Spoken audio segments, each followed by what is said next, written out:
lineup. I'm your host, George Kokos, and we're here at beautiful O'Kelly Sports Bar and Grill in Mount Pleasant. And we have a very special show to you. It's our final show of this season. And let's get right into it. We have plenty to talk about. Well, our lineup for today. Welcome back, Nick Austin from New Central 34. Katie Fitzgerald, also from New Central 34. Welcome back to the show. And Kirkland Crawford from WMHW. Now, guys, thanks for coming and being with us today. And it's gonna, we have plenty to talk about in this beautiful atmosphere. Ah, yes. Great space. Yeah, great place. Great place. It's a great place. Yes, yeah, it is. Well, let's hop right into it. CMU football. We got now Brian Kelly, our new coach. He's got a lot of this play here for the off season. With the new turf coming in, the new attitude. What are we going to see out of this team, Nick?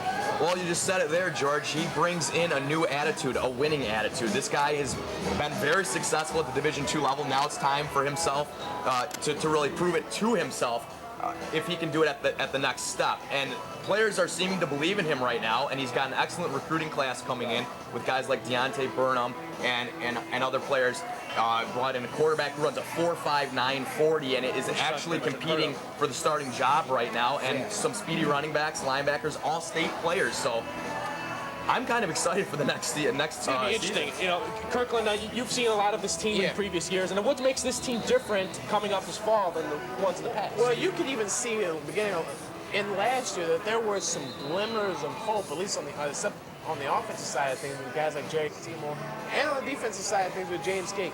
The biggest thing that's happened already in the beginning of the spring practice is that Coach Kelly has moved James King from safety up to linebacker to get their best playmaker on defense close to the football.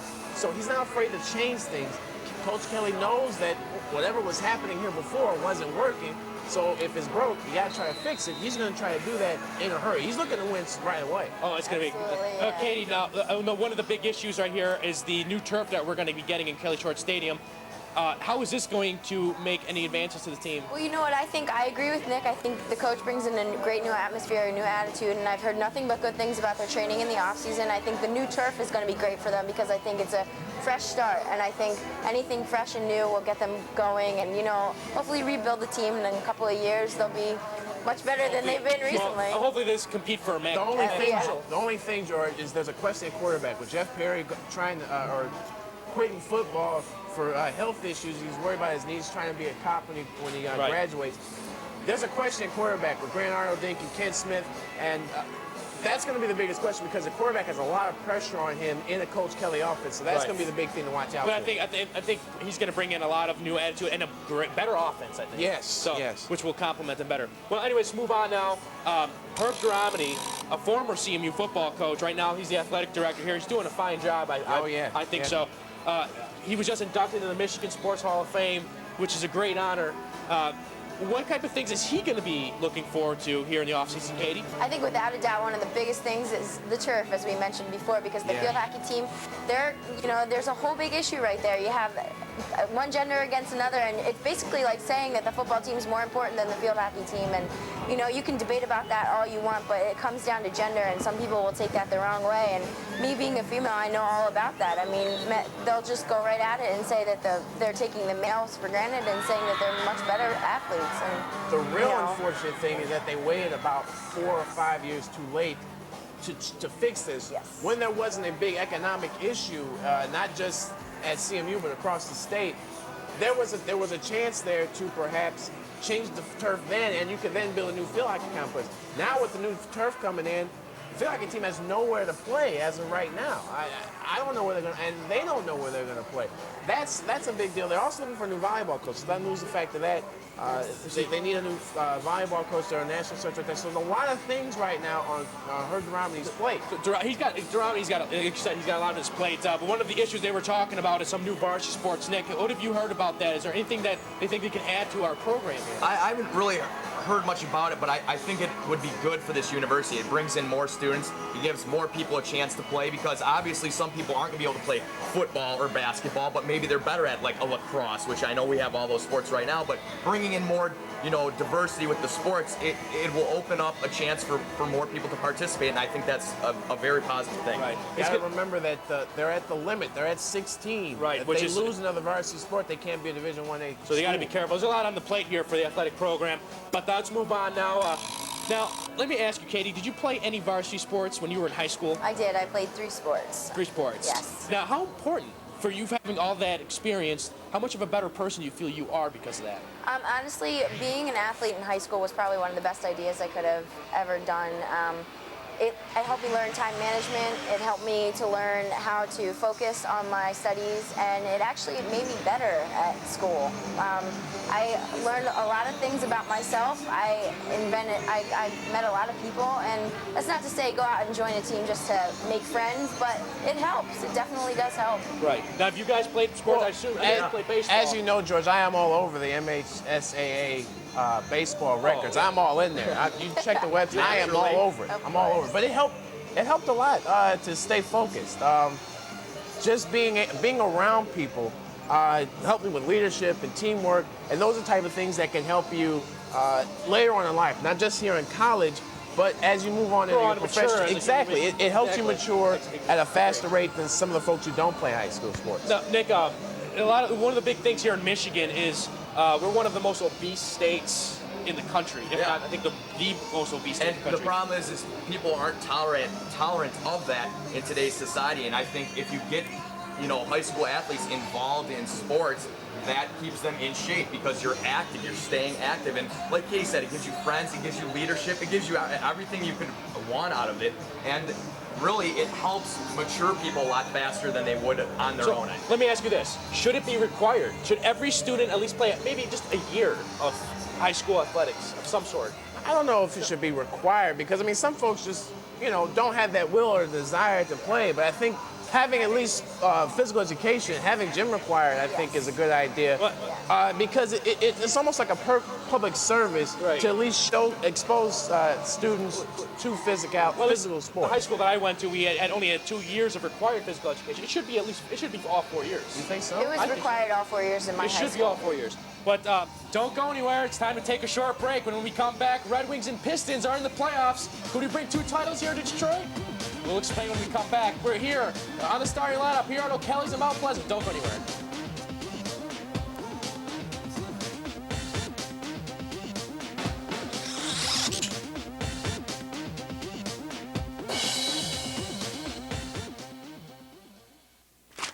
And this just in. Hilariousness! Live from Gutter Heights, Michigan comes the area's select local broadcast at this time on this station, WPOW. Join new producer Ernie Stallworth Mondays through Thursdays as he tries to stay sane amongst the station's eccentric cast of characters. Power News for you at 7, Mondays through Thursdays at 7:30, only on MHTV.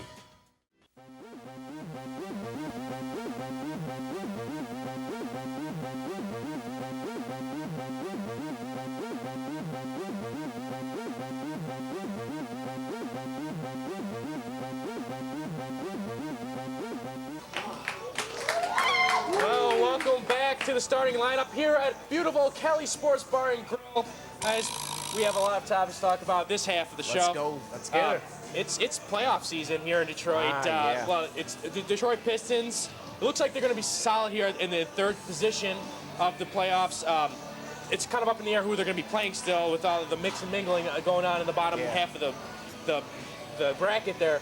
But Katie, what's going to happen here with the Pistons? It looks like Indiana and the Pistons are going to be the premier teams coming out of the East. Yeah, I think so. You're going to have to look for them throughout the playoffs and just watch them. I think the games are going to be pretty exciting. Like you said, you're not really going to know who they're going to be playing for a little while because as all the games change and standings change periodically. But I think once they get a little bit deeper, I think they will get further into the playoffs, like everybody hopes that they will. But do you hope they will, Katie? Honestly, I have no comment about that. I like their coach though, and I like the way he coaches, and I'm just hoping that they have a strong ending. No, you're not. Don't lie to us. They have to beat the West. That's true. You have to watch out for the first round. The first round can be a little teasing. Remember last year with the Pistons, they struggled with Orlando for the first 3 or 4 games. They found themselves down 3-1, had to come back and win in 7 games. A team like the Miami Heat, they're very tough. A team like Milwaukee can score a lot of points. Even a team like New Orleans It's also a very tough match. They rebound really well. A team that rebounds well against the Pistons, you gotta watch out for that. It's not a given. It's not a given that they just move along to these conference finals. Well, as of right now, it looks as if they're going to be playing the Miami Heat, and Miami Heat don't even have a winning record at this point in the season. So I don't think you're going to see too much struggle on the Pistons' point to get past the Miami Heat in the first round if that's who they play. And actually, there's only 3 teams in the East with winning records, That's and then true. there's 2 in the Hornets and the Bucks that are 500. So it's not very deep. It's just basically the 3 teams, and I think you're going to see Detroit and Indiana in the Eastern Conference Finals, but Detroit has got to find a way to beat Indiana, because so far, to this point, they've lost 3 games this season in the regular season to the Pacers. But, They haven't proven they can beat them with Carlisle as the Let's coach. not sleep on New Jersey. Let's just not totally get them, disband them. With Jason Kidd being healthy, he's the best playmaker to me. He's the best playmaker in the Eastern Conference. Well, sure. And if he's healthy enough, if his knee heals up well enough for the playoffs, and if they get past, New York or whatever in the first round, that's going to be a tough matchup too for the Pistons. I like their chances in the East. I'm just saying that between New Jersey and it's going to be tough. It's going to be tough. Let's assume they make the finals. Can they beat the West? It depends. It depends a lot. It depends on who they play, without a doubt. If against the Lakers, no. I think Shaq at this point he It is won't be the playing Lakers. demotivated. No, I don't think. But against everyone else, I think they have a really good chance against San Antonio, a very good chance against Minnesota, a very good chance against Sacramento, and I think those are the only 4 teams that can come out of the West. The Lakers right now are playing on a different planet right now, so We'll see what happens. That's going to be interesting. The only team that can beat them is themselves. Lakers only beat themselves at this point. Well, let's move on now to another, probably the biggest sport right now in Detroit. The Red Wings, again, they clinched the President's Trophy. They're looking like the favorites now with Colorado on such a big decline going into the playoffs. It looks like we're going to be playing Nashville here for the first round. It's going to be a heck of a series. And can the Red Wings pull it out, Nick? I really think they can. I think that with the addition of Robert Lang, who they brought in, and some of the other guys, and Manny Legacy actually starting to really heat things up there in the goaltending position, I think that this is their year. And if another added bonus would be if Cujo could come back healthy and give them another goalie in case Legacy needs a breather here and there. But Lamothe is actually playing very good hockey right now in his own right. But I think that they've just got so much offense that, kind of like what Kirkland just said about the Lakers, right now at this point, I think the only team that can beat the Red Wings is the Red Wings themselves. Yeah, I think so. The only question I have with the Red Wings is because they played so many games with so many guys hurt, and we could be here for a half hour just talking about the different players that have been out for them throughout the year. I'm a little concerned about the chemistry as a unit at this point, especially with adding guys like Robert Lang and Darian Hatcher this season. The high intense play that they're going to be going. Right. And you just wonder if together, how long they played together and how they will mesh well together. Now, the upside is if something goes wrong, if someone does get hurt, they have enough depth to take care of that. That's the only concern. I'm not even that concerned with the goaltending at this point. Well, the goaltending was the big issue throughout the year. But if you got to look at some of the hot players right now, the defense, Matthew Schneider, and they say that the defense with Nick Lidstrom as a proven winner is going to be the key to the Stanley Cup, and they obviously have, maybe besides New Jersey, without Scott Stevens, have the best defense right now. I think so. That I think is the key, especially with a question mark in goal, if you want to even call it that. Because they are so deep on the blue, they have 4 legitimate Norris Trophy winners on the blue line. Let's look at this first round against Nashville here. What's your predictions? I think it'll be a tough one, but I think they could probably pull it out. I like Detroit to take it in. I'll say 5. 5? Yeah, I see that in 5. I think Nashville can pull a game out at home. But you just want to get rid of Nashville as soon as possible because even with Colorado slumping, they're going to be tough. I'm going to go on the cliche. I'm going to say sweep because they learned last year from Anaheim. They're not going to let it happen again. But let's move on now. The new big craze going on right now around the United States is Freddie Adu, a 14-year-old phenom soccer player. Can he bring soccer some kind of pride here in the States? Katie? Honestly, being my favorite sport, I'm hoping that he can, but honestly, soccer's not an American sport. I mean, Soccer is played worldwide, and it is the most popular sport in the world. However, Americans are not prone to watching it. They don't like it. They think it's slow. There's nothing to watch. A lot of them don't understand the game because they probably haven't played it when they were younger, and generally the people that like it are the ones that used to play Can a it. guy like Freddie Adu change something like this? Maybe be the Michael Jordan of this league? I don't think so, and the reason is because it's, like Katie said, it's kind of slow-paced, and there's not a lot of offense to it. It's more of a defensive-minded type of game. You see a lot of games finish 1-0 or 2-1, stuff like that. And, you know, look at the NBA. Everyone says that the ratings are down and they don't like the NBA, but people watch the NBA because there's dunks left and right and it's high scoring, and they like the action. The keep going pace of a game. Because a dude will probably be so physically dominant. If he's only 14 years old, and he may have, well, Danny Almonte was supposed to be 12, and we know how that worked out. But if he's supposed to be 14, he's not physically ready to play Major League Soccer against grown men. I have a problem thinking that he'll be able to dominate so well, and I think that's the only way that Americans are going to catch on to Freddie Adu and to soccer. He has to totally dominate. I think he's getting ready. Being that he is 14, he hasn't really developed into his body completely, and that could cause a lot of injury. Well, that's an interesting topic, but don't go anywhere. It's time to take another short break. But when we come back, it's walk-off time, and we're going to take a closer look at Freddie Adu and if MLS soccer can survive here in the States. You're watching the starting lineup here at O'Kelly's Sports Bar and Grill. Don't go anywhere.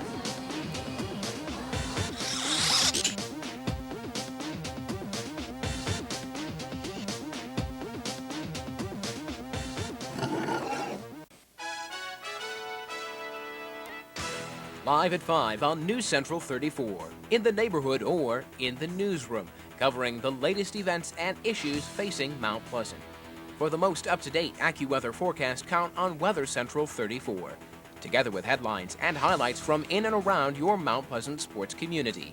Brought to you live by CMU's award-winning broadcasters. We are Mount Pleasant's own News Central 34, Monday through Thursday at 5. Hi, I'm Jessica. Hi, I'm Ashley. And you're watching MHTV.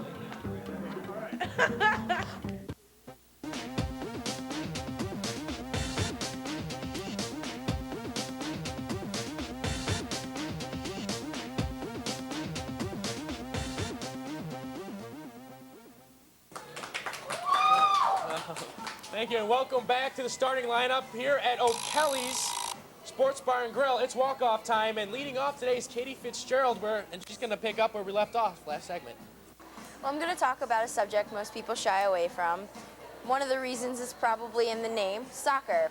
Now, this walk-off won't be a plea to lure people to the already phenomenal and largest fandom in the world, but being the last walk-off of the season and knowing it's my favorite topic to talk about, I found it only appropriate. Now, don't get me wrong, I'm not a huge fan of the MLS, and I never have been. I support the U.S. team in World Cup play, but I believe the true talent lies with the English Premier League, teams in the Italian leagues, the Spanish and Latin American teams. The players are the most athletic and skilled in the world, and yes, you can argue how hard it is to hit a 98-mile-per-hour fastball, and yes, you can argue the agility that it takes to reach first down when you're at 4th and 26. And I think people need to take soccer a little bit more seriously. Hopefully Freddie Adu will do something for the sport, but if the fans don't reply, then he's going to go where they are. And I'm sure England wouldn't mind having him. Well, Kirkland, what do you have for us today? What Paul Hornung said was wrong, but don't confuse me with Reverend Jacksons and Sharptons. I don't have the hair product nor the will to call the former football great a racist. Hornung saying that his alma mater, Notre Dame, needs to relax the academic standards so that the Golden Domers can get more black players was ignorant, but not discriminatory. What the old, borderline senile Hornung fails to realize is that while he may be implying that black players are dumber than whites, the graduation rate for African Americans is higher on the team. The biggest hole in Hornung's argument is college basketball. Duke University is to hoops what Notre Dame used to be to football. Saying not only does Duke get the best players, they also have stringent academic requirements. The difference in college sports is in the recruiting. Kids want to play at Duke because of Mike Krzyzewski. After Lou Holtz left South Bend, the football team had no face to be recognized. But now with Ty Willingham, that will change. It takes time to rebuild a program, something I'm sure Coach Ty will do, but the Notre Dame alums are too stupid to understand the concept of patience. So don't call Horning a racist, but rather a Notre Dame snob. Thank you, Kirk. That's very good. Nick, what do you have for us today? Well, I have to talk about Georgia Tech, and what I have to say about them is they've really surprised me throughout the course of the NCAA tournament. I'm actually going to give praise instead of go off and blow up on Georgia Tech, and so that's kind of a new one for me, but they just seem to find ways to win every game, whether it's been by 3 points, 6 points, 1 point, whatever. They have players consistently making the big shots. And it's not just one guy every time. It's guys like Ishmael Muhammad, it's Will Bynum, guys like that. It's just every single person on that team can make those big shots, and that's really carried them through. And I never expected them to get to the national championship game. So congratulations to them, as they are probably one of the biggest dark horses I could have picked to get out of that bracket that had originally Kentucky and Gonzaga in it.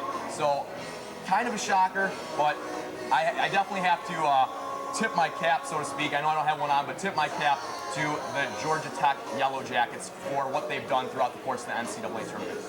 Thanks, Nick. One of the greatest moments in sports history, at least in my mind, took place at Joe Louis Arena in 1997 when the Detroit Red Wings swept the Philadelphia Flyers.